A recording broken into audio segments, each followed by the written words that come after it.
Welcome to Matters Financial and Geopolitical from a Frontier. Trust you had a great weekend. Let me start with a link to the Q&A session at MindSpeak with Professor Howard French.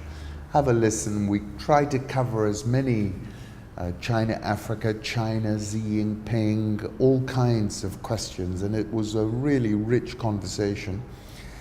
I finished reading my copy of Everything Under the Heavens, and it really is a remarkable book and gives a historical perspective that I, for one, did not really have, and I think that's what I was most impressed with.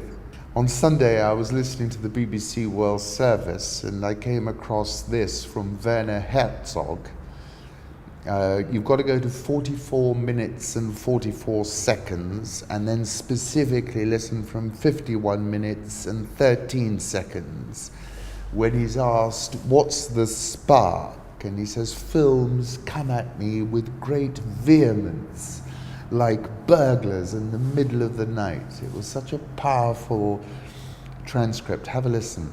Macro thoughts. This is a comparison between 5-year bond yields in June 2015. Greece was at 17%. The US was at 1.75%. Today, Greece is at 1.68%, and the US is at 1.82%. And that Greece figure speaks to quantitative easing specifically.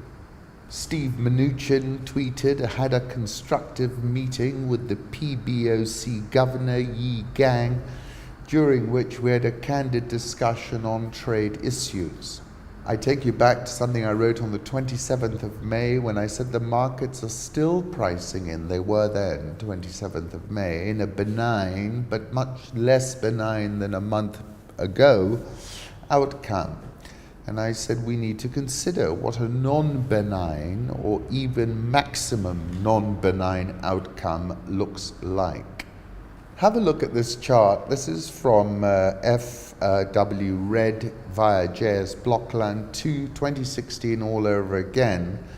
10-year bond yield then and now.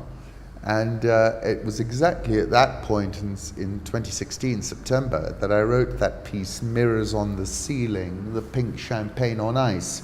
And essentially, I think we're in a very similar, it's a déjà vu moment.